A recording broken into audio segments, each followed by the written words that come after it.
Bienvenue dans ma troisième vidéo. Donc, je vous laisse avec mes petits achats de la semaine dernière, puis je vous ai pris aussi quelques images du déroulement de ma semaine.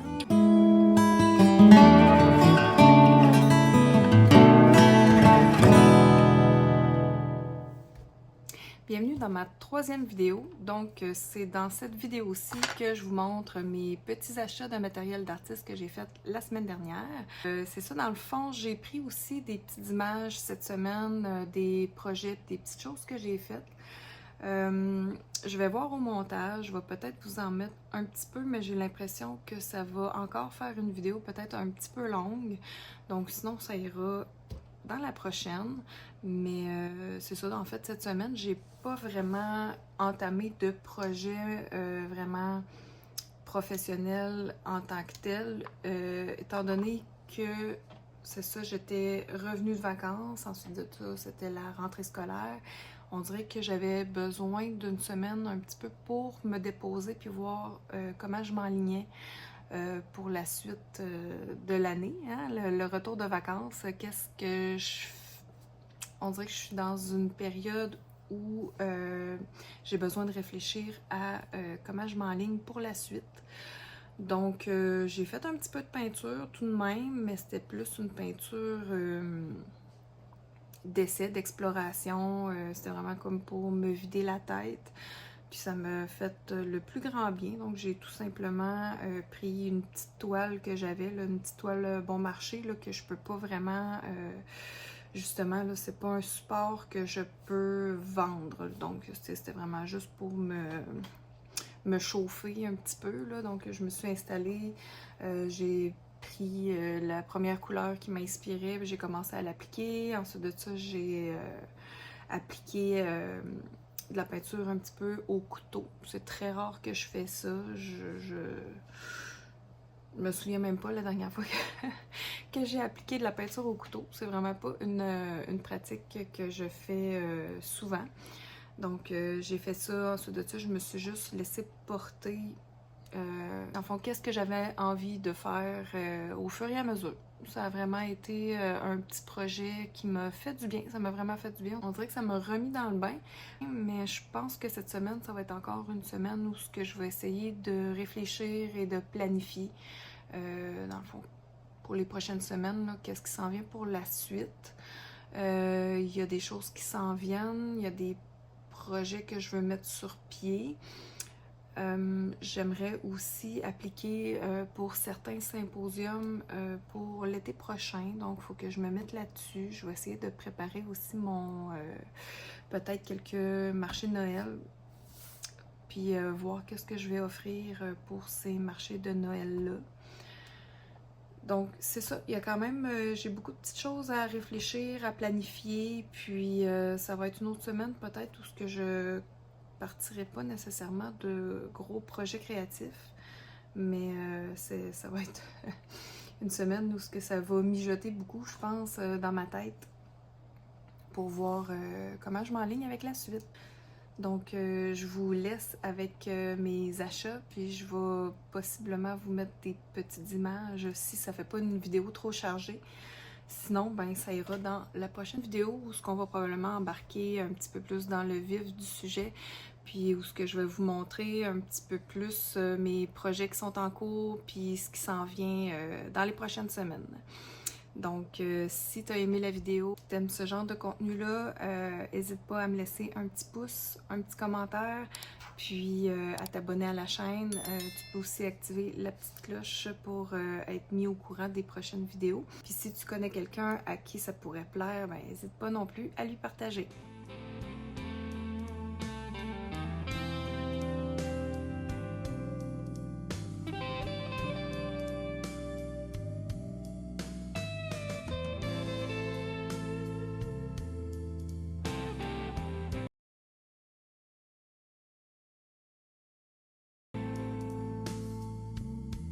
Et donc, on commence tout de suite pour vous montrer les petits achats que j'ai faits il y a quelques jours.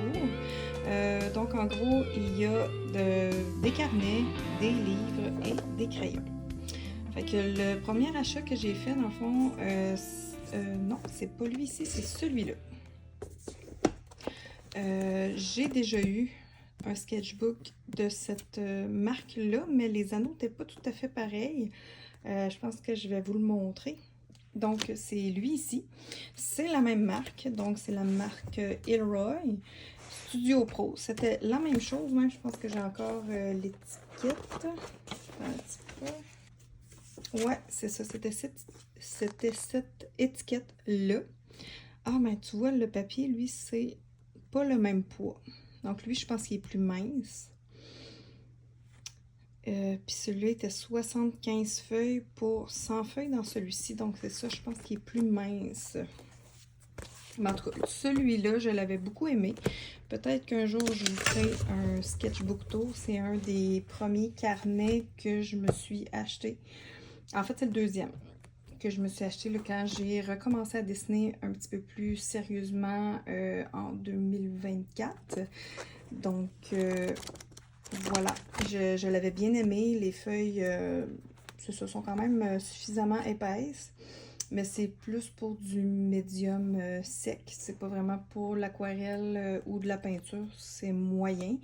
Et pour le feutre, ben, ça a tendance à passer à travers. Donc, c'est plutôt pour les médiums secs. Mais sinon, j'aime beaucoup le grain du papier. Je trouvais qu'il allait super bien. J'avais acheté ce carnet-là chez Bureau en gros. Et donc, j'y étais retournée pour racheter le même. Puis, bon, c'est ça, c'est celui-là qu'il y avait. Il n'y en avait plus des comme ça, avec les anneaux, puis le papier un petit peu plus épais. Mais bon, celui-ci, il y a 100 feuilles. En effet, ils sont un petit peu plus minces, mais sont quand même d'une belle épaisseur. C'est pas si mal. Le papier est blanc, puis le grain est quand même assez lisse, mais je trouve qu'il va quand même très bien pour dessiner.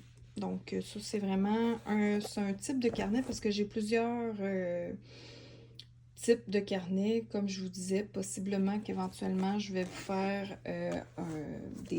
un ou des sketchbook tours. Probablement que ça va prendre plus qu'une vidéo pour le faire, mais j'ai des carnets de croquis qui sont plus pour vraiment dessiner rapidement, déposer rapidement les idées que j'ai dans la tête pour pas les perdre.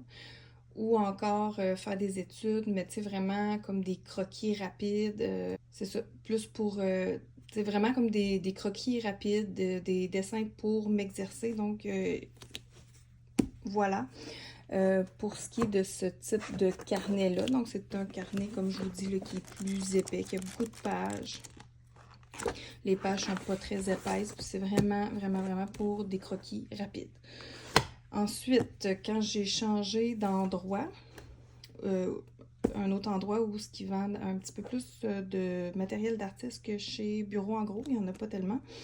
Donc, ils ont reçu ces carnets-là. Donc, je les avais déjà vus une fois, puis je l'avais spoté, mais je l'avais pas acheté à ce moment-là, ce carnet-là, parce que ben, j'avais déjà trop de... Mon budget était déjà atteint, donc à un moment donné, il faut savoir se limiter. Donc, je les avais pas revus depuis un bout, puis quand je suis retournée, ben, c'est sûr, en fond, il était là, j'avais envie de l'essayer, j'ai jamais essayé cette marque-là, donc c'est nouveau pour moi. Donc, c'est des pages, je dirais que c'est un entre-deux, comparativement les deux autres que je viens de vous montrer, là, les Ilroy. Donc, il y en avait un de... C'est drôle parce que c'est en livres, eux autres, souvent c'est en grammes. Donc, c'est ça, le premier que j'ai eu, c'était 70 livres. Celui-là, c'est 50. Ouais, c'est 50. Et ici, c'est 65. Donc, c'est 65 livres, ou plutôt 100 grammes. C'est du 100 grammes au mètre carré. Donc, voilà pour ça. C'est un blanc naturel. Le grain est un petit peu plus rugueux là, que l'autre que je vous ai montré tout à l'heure. Et donc, c'est ça. Ça va être vraiment ça aussi pour du médium sec et pour faire des croquis rapides. Donc, j'en ai pour un bout avec ces deux-là parce que celui-ci, il y a 110 pages. Donc, je suis bonne pour un bon bout de temps pour faire bien des dessins, bien des croquis, puis m'exercer en masse en masse. Donc, c'est une couverture rigide. Moi, j'aime bien les couvertures rigides, malgré que j'aime aussi beaucoup les anneaux. Mais celui-là, je l'aime moins parce que j'ai l'impression qu'il va venir probablement... il va probablement finir par se briser avec le temps. Mais celui-ci était quand même beaucoup plus résistant, là. Les anneaux sont restés beaux, malgré que le carnet, là, il est plein. Donc... je l'avais bien aimé que la couverture est en plastique rigide aussi, alors que celle-là est en carton. Alors, voilà pour les carnets. J'ai un livre ici que je vais vous montrer tout à l'heure, mais je pense que je vais plutôt continuer avec les crayons, parce que vraiment, le livre, j'ai hâte de vous le montrer, il vaut vraiment la peine. C'est un gros coup de cœur. Je suis vraiment contente de me l'avoir procuré. C'était pas trop dans mon budget, mais... quand même. Donc, j'ai un petit pad ici pour de l'aquarelle. Donc, c'est du 250 grammes. Puis, c'est en bambou. Je ne l'ai pas encore essayé. Je pense qu'on va faire ça ici avec les feutres. C'est quand même une belle épaisseur. Le grain est quand même assez fin. Donc, je vais en profiter pour essayer les feutres que je me suis achetés. Donc, ce sont des feutres aquarellables de la marque Faber-Castell. Donc, j'ai acheté le Green Gold, comme ceci. Donc, il y a deux pointes. Il y a une pointe fine et une pointe un petit peu plus grosse, mais style pinceau un peu.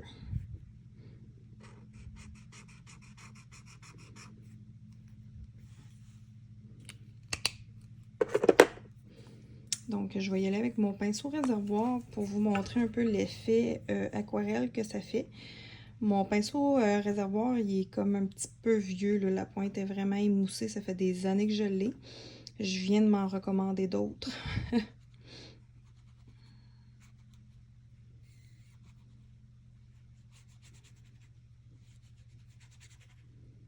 Donc, voilà l'effet aquarelle. Ensuite, je me suis acheté de la même marque, Faber-Castell, toujours un feutre aquarellable, donc beige red. Fait que pour, mettons, des fois des portraits, ou faire ce qu'on appelait quand on était petit, de la couleur peau.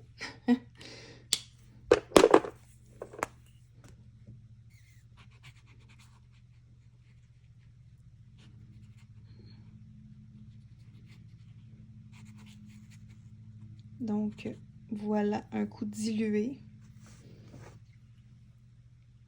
Donc, c'est des feutres que j'aime bien. J'ai hâte de les essayer. J'ai hâte de les essayer sur un projet, plutôt que juste des petits barbouillis dans un carnet. Mais ça donne quand même une bonne idée. J'avais aussi dans dans ma première vidéo, je vous avais montré celui-là. Donc, lui, c'est un gris froid. Cold Grey.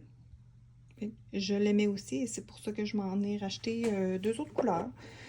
Donc, je vais peut-être faire comme avec les crayons de bois Polychromos. Je m'en suis acheté quand même pas mal à l'unité.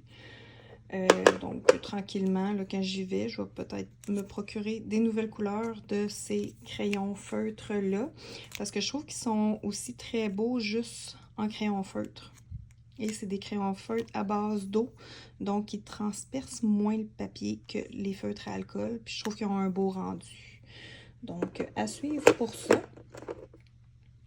Ensuite de ça, j'ai acheté deux teintes de Polychromos de Faber-Castell. Moi, j'ai déjà les crayons, là, un quand même assez gros kit de crayons Prismacolor premier. Donc, j'ai 150 couleurs de Prismacolor.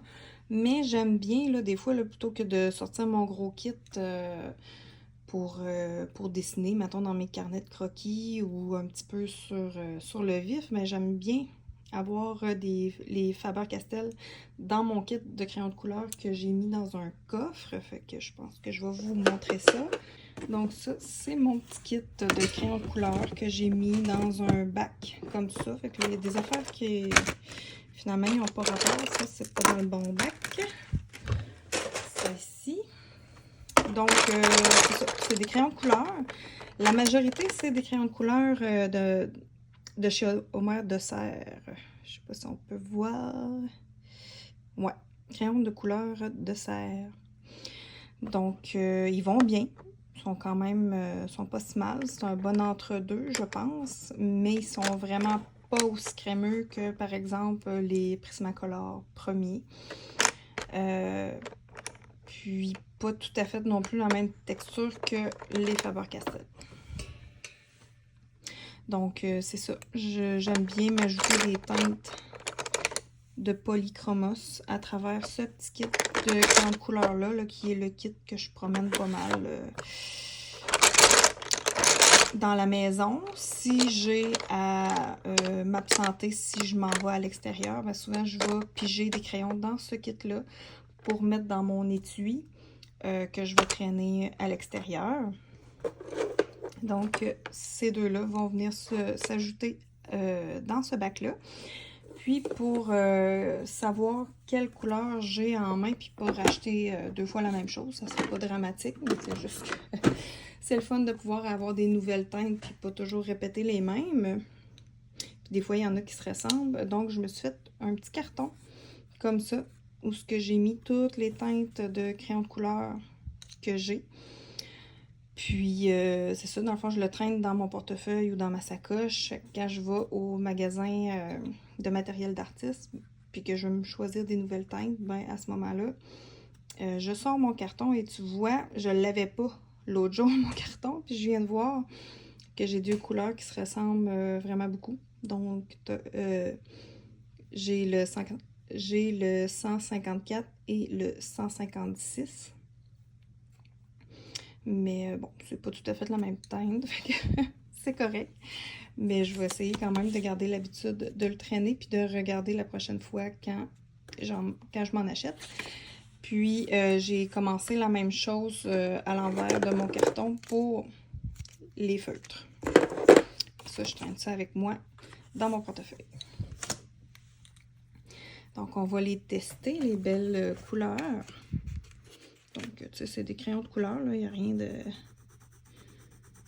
d'extraordinaire. Mais c'est sûr que Faber-Castell ont quand même toujours des belles couleurs riches.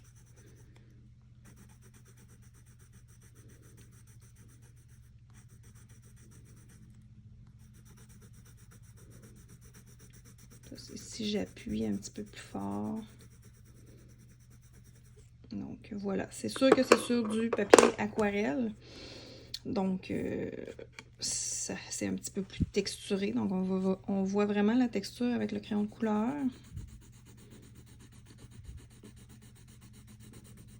Je vous l'avais-tu dit, c'était quoi la teinte celui-là? Donc c'est...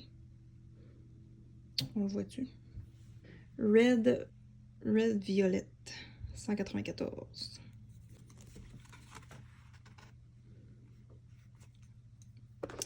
Celui-là ici, c'est le vert cobalt 156, celui-là ici. Ensuite, dans les crayons, je me suis acheté deux petits crayons comme ça. Puis ça, je pense que ça va être vraiment pour dessiner dans mes carnets de croquis pour m'amuser. J'en ai un violet puis un gris. Puis, c'est des crayons avec une petite pointe fine, comme pinceau un peu. Je vais essayer de m'approcher pour vous montrer.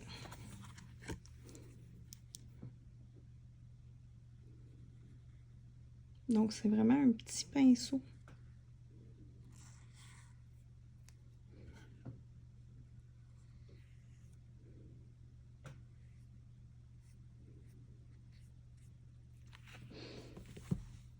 Donc ça, c'est le violet.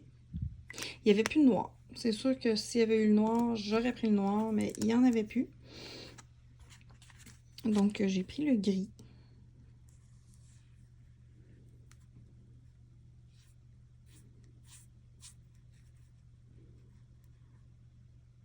Je pense que ça peut être beau aussi, comme pour faire de la calligraphie.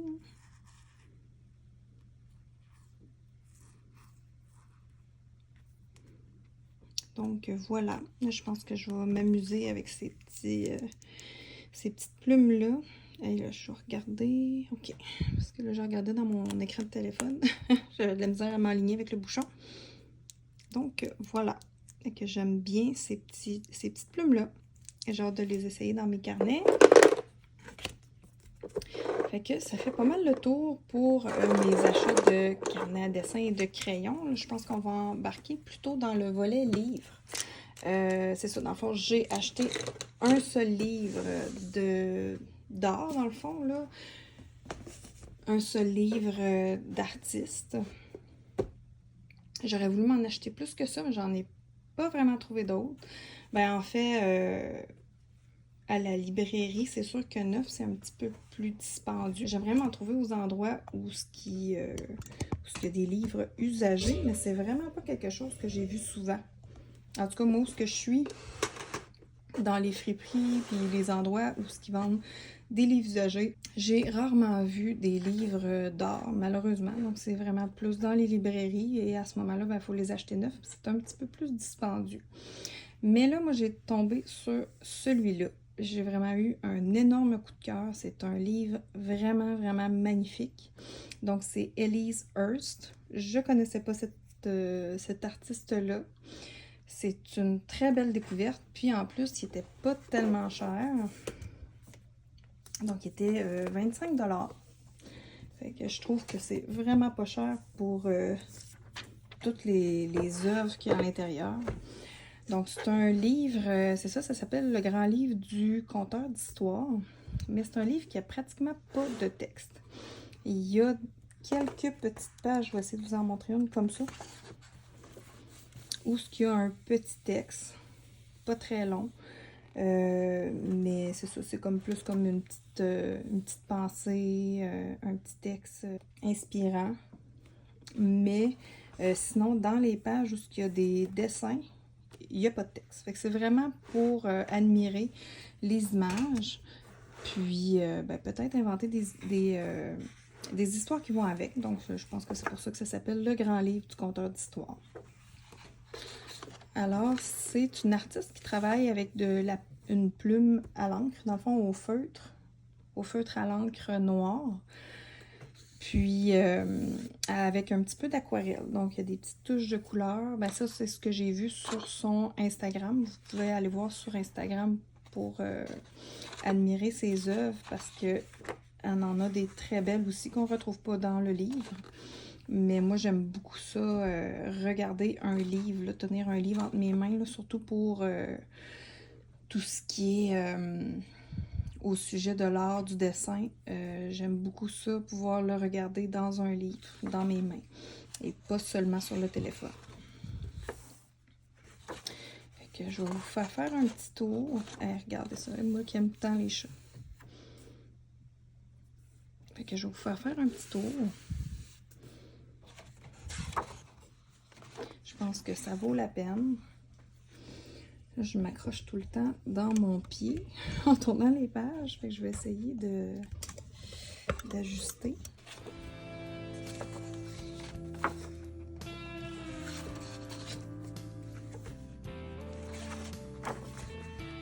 C'est magnifique. C'est vraiment magnifique. Là, son trait de crayon, c'est sûr que là, probablement que vous ne voyez pas super bien. Mais son trait de crayon est vraiment extraordinaire. Toutes les ombres qu'elle fait. Il n'y a pas de contour vraiment,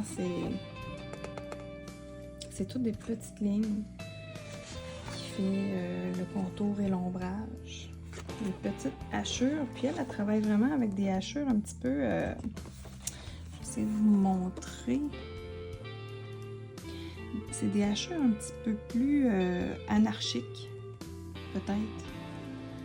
que certains artistes qui vont travailler vraiment en hachures très, très, très égales.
Fait que je veux pas trop spoiler le livre, donc je sais pas si ça se fait là, de tout montrer comme ça.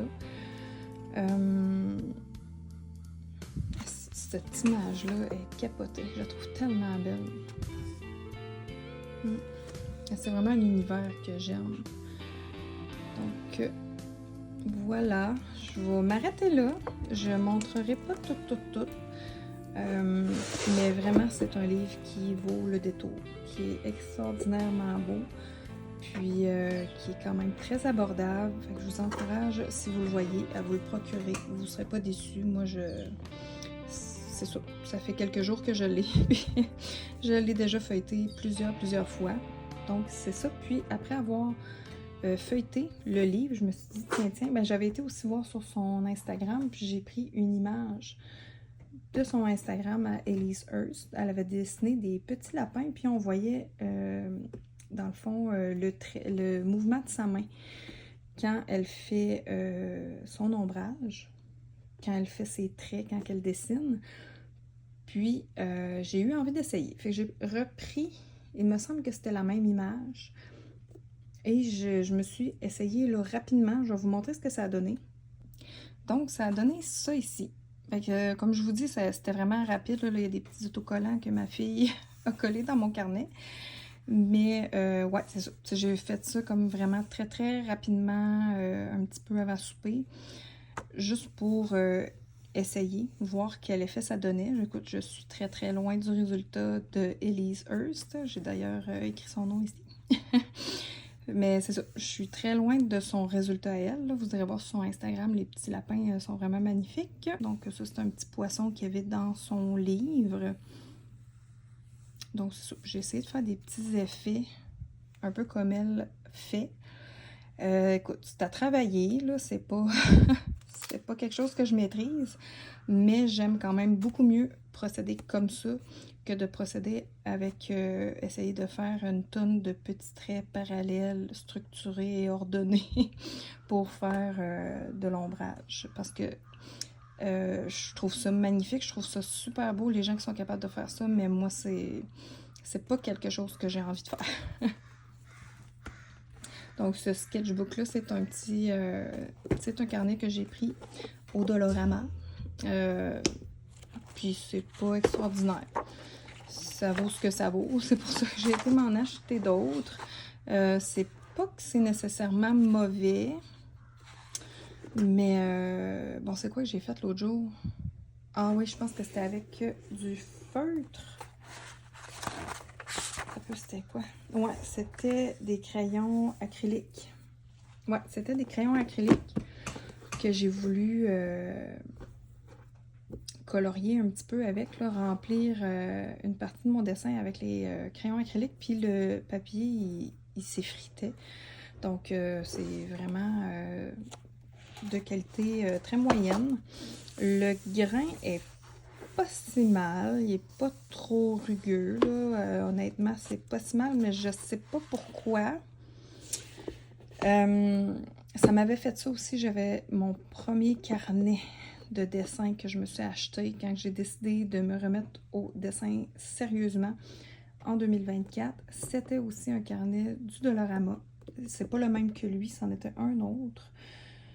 Puis, bon, je l'ai tout passé, je l'ai tout fini, mais quand j'ai changé de carnet de dessin, je me suis rendu compte que j'avais l'impression de me trouver meilleure dans un carnet avec un meilleur papier. Et donc, là, j'ai commencé, là, il est vraiment... j'ai pas beaucoup de pages de prix dans ce carnet-là. Puis, ben c'est ça, j'ai l'impression d'être moins bonne quand je dessine dans ce carnet-là. Fait que c'est pas un papier qui fit très bien avec ma façon de dessiner. Peut-être qu'il y a des gens qui aiment ça. L'autre jour, j'écoutais une vidéo d'une artiste qui disait que justement, elle aimait beaucoup quand c'était du papier recyclé, qui avait un grain un petit peu rude. Elle, ça fit mieux avec sa façon de dessiner, mais moi, c'est pas le cas du tout. J'aime moins ça. Puis j'aime beaucoup plus quand le papier est lisse. Donc, voilà pour ça.